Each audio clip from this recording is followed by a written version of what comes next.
So we've been arguing that character education is dead, that there is a passion at play in character education, in theological education, in our contemporary situation globally.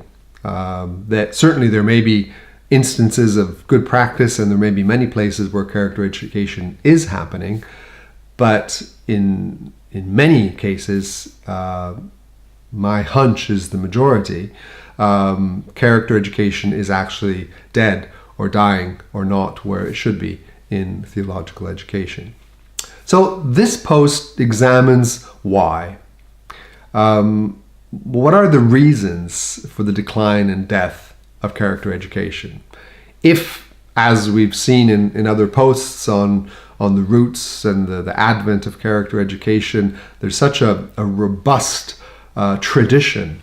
If there are giants on whose shoulders we have stood in the past as theological educators, what has happened now?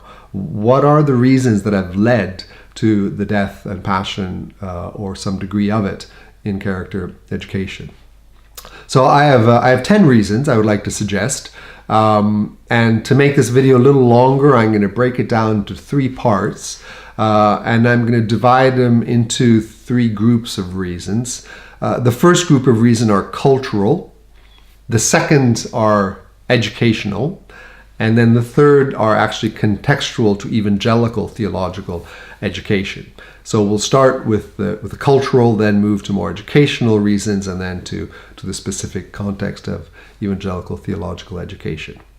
So let's start with the cultural reasons. And here I have a number of them, 4 in particular, that I would like to share with you and open a discussion on these. Again, this is a blog, so these are my thoughts, and I'm really happy to listen to you and as you contribute from your point of view, from your knowledge, from your experience, to counterbalance, to integrate, to get a discussion going actually on some of the suggestions I'm making. So first cultural reason for the death of character education is a culture of rationalism and research. So I won't bore you here with lessons in European thought, the history of European thought. Probably many of you have taught this, so there's no need for me to go over this common ground again. But just to say in brief that emerging from the Enlightenment, rationality and the cognitive are seen as the way to human flourishing. It's here. It's the reason that is the real key. The Enlightenment narrative, for example, Lyotard, the postmodern critique he offers of rationalism, is that actually the hero of knowledge was there to work toward the good social political end. So it was actually knowledge that was leading to the good in society. This deeply impacted higher education. This is clearly seen in the University of Berlin, considered the alpha model for modern university. Von Humboldt's educational concept, Bildung, was actually grounded in the philosophy of Leibniz, where striving for the truth, and notice the truth, cognitive, rational, that was the real meaning of life. And inner perfection was the true end of life, and Kant's understanding of the university as the home of reason, and in that way it served the state. What was actually the key in the founding of the modern university. So again, it's the intellectual, it's the reason, it's the thinking, it's the pursuit of truth that is at the key of this Enlightenment sort of injection of a culture of rationalism and research. And of course, research being a key, because the rationalistic element led to research as one of the keys in human progress. The educational profession in particular, together with the scientific one, but was built into the educational and universities, it applies reason to know more, to research, to investigate, and to progress the well-being and human life. So the basic Enlightenment narrative was that human beings become free as they learn information, and the university was at the heart of this learning and researching information. If you want to read more about this, again, go back to Kelsey From Athens to Berlin. From page 13 on, there's a really short summary of this where we actually see how reason comes from the Enlightenment culture, and that comes into education and higher education, and of course influences theological education from there. Historians actually will confirm that evangelicalism as a movement is deeply influenced by rationalism. And often, as evangelicals, we have privileged truth over, for example, beauty or goodness. And it's not surprising then that theological education in the evangelical tradition has become a place to know the truth, has become a place to research about the truth. And even, of course, to research what can be known about truth, and so hermeneutics and everything that goes with that. But again, it's this preponderance of rational engagement with the cognitive, with the rational, with the research-based engagements of propositional truth in this, which is good, and I'm not saying it's bad, but in all of this, character education has been squeezed out to the margins as we pursue theological education that is very rationalistic and research-based. So that's reason number one for the death of character.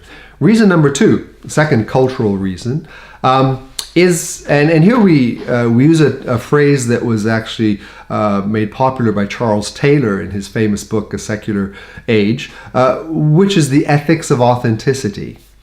This is another cultural development in Europe, driven by the notions of autonomy of the individual, of liberal thought.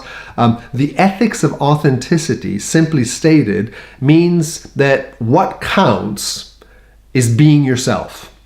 That's what really counts. You need to be authentic. And if you're authentic, that's ethical. Be yourself. So it's a new vision of human autonomy where moral subjectivism rules. We are, at least as many Europeans, we would claim to be liberals. And hence we can do and we can be what we wish. As long as we don't harm anyone else, we are free. We can be authentic and be ourselves. So our secular age has characterized by this resistance to moralization, this resistance to external standards that impose on my personal preference, on my personal choice. You cannot impose externally on me what I need to do, what I need to be, especially. We live in a climate of anti-moralizations. And educationally, this has meant a shift in the language of education away from virtue and toward a language of values. So we no longer speak of virtue education, which was the old way, objective, generalizable, with a strong connotation of educational prescription. You actually need to do, to be this particular virtue. We've moved from that away to a culture of values. And so values is the new way. We speak of value clarification, where as educators we help individuals clarify what their values are. So it's subjective, it's individualistic, it deserves attention in terms of clarification of your own values, but not necessarily of the virtues which are the same for everyone. So again, in singing in this choir of the ethics of authenticity, character education sings out of harmony. It's singing to a different tune. It's actually potentially seen as paternalism, whereas you as educator actually tell someone, oh, you actually need to be self-controlled. And the ethics of authenticity say, no, I need to be myself, whatever I choose that to be. So it seems very odd in this particular culture to shape students to be courageous, merciful, self-controlled, and even to have measures in place and potentially even penalize in our schools those whose character, whose work on their character is deemed as insufficient.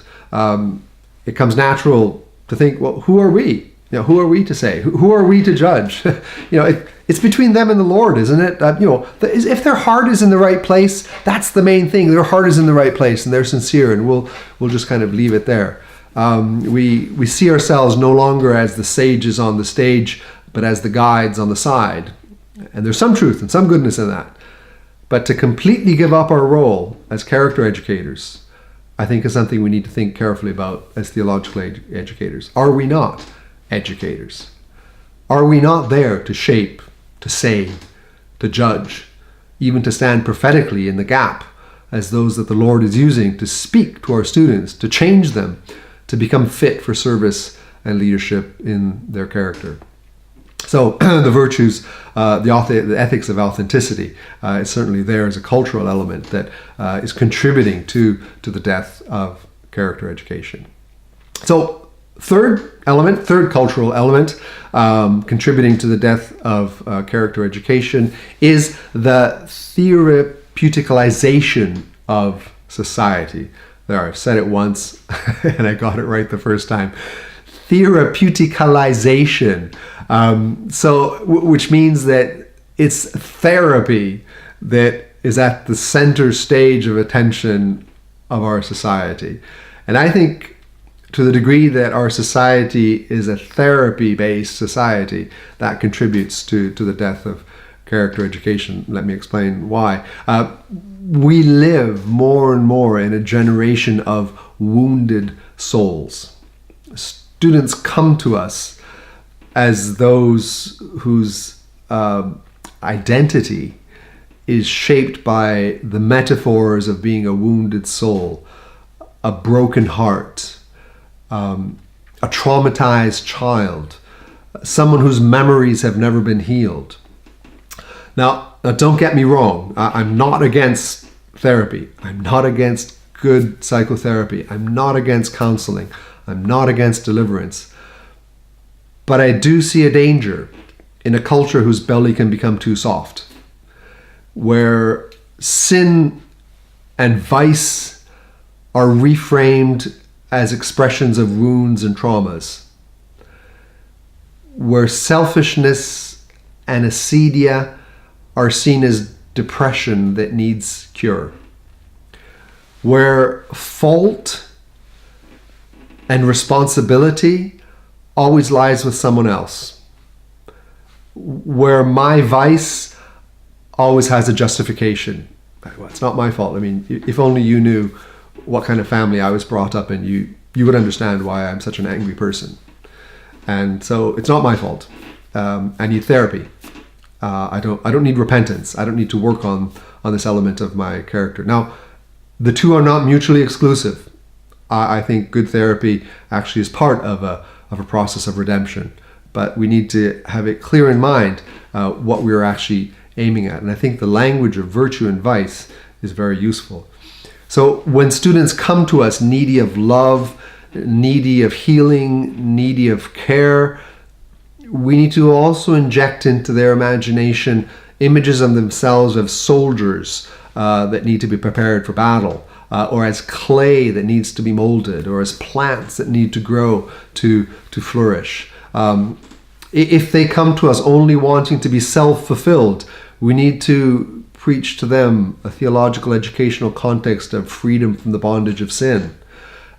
We need to teach about grace not only as a means to be loved and accepted in the Father heart of God, but also as a means to be changed, to become instances of righteousness that shine in the world and show the power of the gospel in our being changed. So as Plato would have said, we potentially in a culture of therapy, we no longer serve the bitter herbs of education. We only serve the dainties. But of course, we know that a diet of dainties does not produce health. So this all makes the character education, the cultivation of virtue, this therapy society, it makes it extremely problematic because character education does indeed require some toughness, some determination, some rigorous self-assessment leading to change, and the therapeutic society does not help in that regards. So that's the third. The final cultural contributor that I see as adding up and contributing to the death of character education is a culture of managerialism and measurability. Yeah, that was another difficult word. A culture of managers where things need to be managed and measured. And in a sense, this is part of the perfect storm that wages against character education. we have had the industrial and the scientific revolutions that are part of our culture.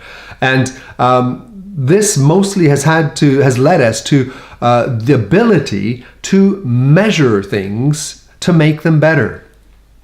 In a key article called Understanding Quality, West and Berman, they remind us that the scientific revolution produced for the first time, let me read it for you, the possibility of accurate measurement which could be replicated. So the scientific revolution says, okay, you can actually measure things, and when you measure them, then you can repeat them. And you can repeat them to get better and better quality. So, imagine the Ford industry making cars. You can measure the efficiency of the parts that you're producing and how many cars you can produce and how good they are when you get to the end. And you can have better quality because of measurement of the process. And what this did, actually, it led to what was called the total quality management paradigm. And you can look that up. There's plenty of articles on total quality management. But that is deeply embedded into our culture, and it's become embedded into educational culture as well, where we think of total quality management in education. Things like the excellence movement also are part of that, where you manage education through measurement to produce excellence. So education, as other scientific disciplines, is seen as something that you can measure and therefore manage. Quality in education here then becomes an issue. We try to determine quality, and that's why we measure. We measure all the time, even as theological educators, don't we? We measure credits. How many hours does a student need to do what to get how many amounts of credits? So in Europe, the European credit transfer system, what are ECTS and how do you figure those out? We measure in grades. So we have grading assessments. How do you qualify for this grade rather than for another grade? We measure in outcomes, in the curriculum maps, and in the study of length studies, of study cycles, a 3-year degree, a 5-year degree, how long is a doctoral degree. We count in word counts. So, you have to produce a 3,000 word essay, because that, in terms of quality, is different from a 1,000 word essay or from a doctoral dissertation that is a 100,000 word essay, which we measure, we count, and we use that to determine, in part, the quality. So we measure management processes in terms of production of the desired products, which educationally are called graduates. The graduate is the product. So, long story. What does this have to do with character? How do you attribute achievement in a numerical fashion that can go into a spreadsheet and used to calculate grade averages or degree classification when it comes to character? Quite simply, you don't. It's the wrong tool. It's like trying to measure the weight of a banana with a telescope. A telescope is very good to do some things, but it will not measure the weight of a banana. And so much of what is happening culturally in the total quality management and in the measuring paradigm, which works very well with academics, for example, it simply is the wrong tool to apply to character education. Virtue escapes the casual chain of measurement. Now, we can assess character. We will come back to that, but certainly not through the tools that are traditionally used in higher education and that we as theological educators have inherited greatly through the accreditation processes we've been through. So character education often is simply off the screen of the measurement of education. So, and that as well contributes to the death. So these are the 4 cultural reasons. Again, just to rehearse them, the first, a culture of reason and rationalism and research. The second, the ethics of authenticity. Thirdly, the therapeuticalization of society. And fourthly, a culture of managerialism and measurability. All 4 of these contribute in a sort of a perfect storm to the death of character. In the next video now, we will consider some of the educational elements that have contributed to the death of character education.